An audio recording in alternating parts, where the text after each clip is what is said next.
আসসালামু আলাইকুম সুপ্রিয় দর্শক, আশা করি আপনারা সকলেই ভালো আছেন।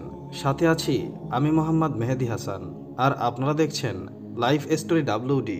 হজরত আদম আলাইহাসাল্লাম হলেন আমাদের আদি পিতা।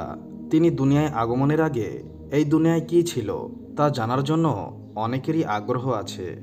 আজ আমি কুরআন এবং হাদিসের আলোকে সেই বিষয়টি আপনাদের সামনে উপস্থাপন করার চেষ্টা করব ইনশাআল্লাহ।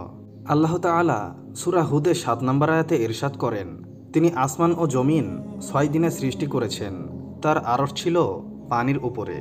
ইমাম আহমদ বিন হাম্বাল রহমতুল্লাহ আলাইহি আবু রাজিন আকিলি সূত্রে বর্ণনা করেন, তিনি নবীজিকে প্রশ্ন করেছিলেন, হে রাসূল সাল্লাল্লাহু আলাইহি ওয়াসাল্লাম, আসমান ও জমিন সৃষ্টির আগে আমাদের পারওয়ারদিগার কোথায় ছিলেন? তিনি বললেন, আমাতে ছিলেন, অর্থাৎ তখন আল্লাহ ছাড়া আর কিছুই ছিল না। তার ওপরে শূন্য ও তার নিচেও শূন্য, মোট কথা তখন কিছুই ছিল না।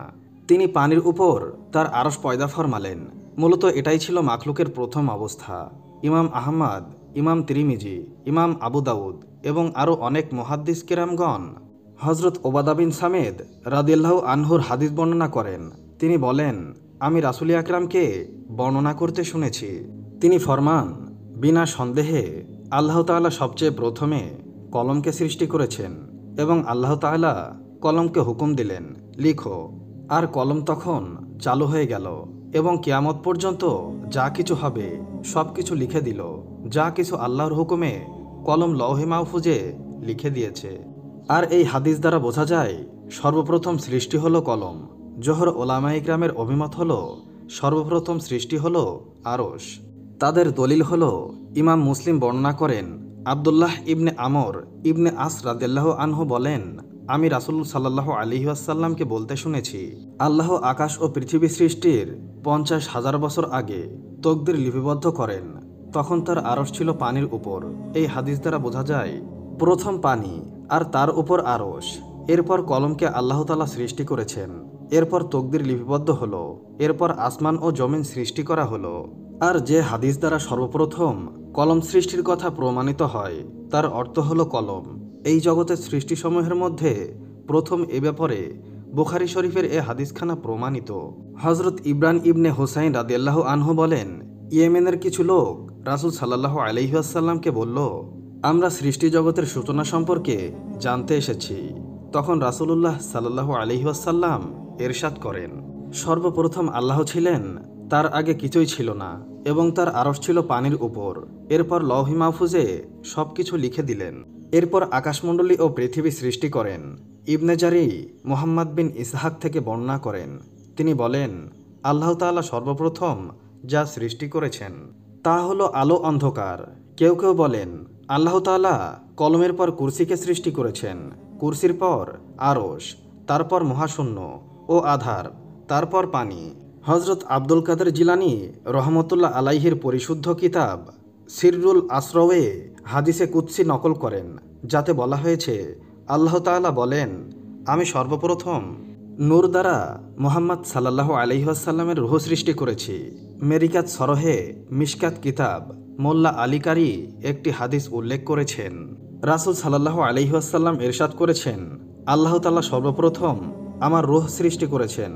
জমহুর ওলামায়ে কিরামের মতামতগুলি আপনাদের সামনে উপস্থাপন করলাম। বিশুদ্ধ বর্ণনা অনুসারে যে ৬ দিনে জগৎ সৃষ্টি করা হয়েছে তা রবিবার থেকে শুরু হয়ে শুক্রবার, শনিবারে জগৎ সৃষ্টির কাজ করা হয় না। এই ৬ দিনের কার্যাবলী নিয়ে বিস্তারিত আলোচনা সূরা হামিম সিজদার ৯ম ও ১০ম আয়াতে রয়েছে। রবি ও সোমবার এই ২ দিনে পৃথিবী সৃষ্টি করা হয়েছে।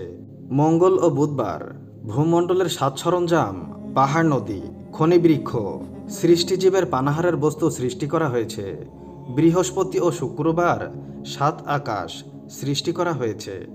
এক রেওয়ায়াতে আছে, আল্লাহ তাআলা শনিবারে মাটি সৃষ্টি করেন, রবিবার জমিনে পাহাড়, সোমবার গাছপালা, মঙ্গলবার বিপদ আপদ, মুসিবত, রোগ ব্যাধি, বুধবার নূর, বৃহস্পতিবার জমিনে চতুষ্পদ জন্তুদের ছেড়ে দিলেন, আর শুক্রবার আসর থেকে মাগরিবের আগে হজরত আদম আলাইহিসসালামকে সৃষ্টি করেন।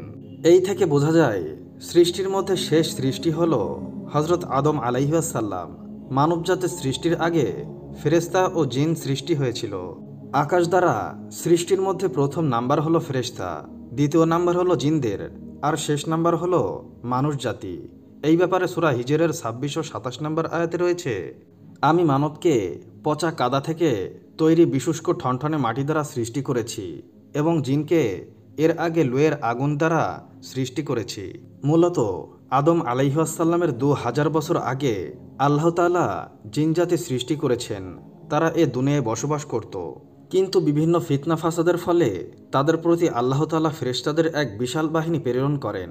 ফেরেশতারা তখন জিনেদের জবরদস্ত মারপিট করেন, আর এতে জিনজাতি বন জঙ্গল ও সমুদ্রে আশ্রয় গ্রহণ করে। পৃথিবী জমিনের সকল জনপদ থেকে তাদেরকে বের করে দেওয়া হয়। আর এই ঘটনা হজরত আদম আলাইহিসসালামের সৃষ্টির আগে সংঘটিত হয়।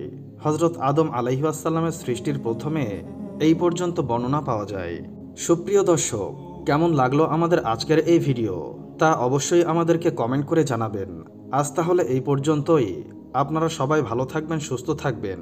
আল্লাহ হাফেজ।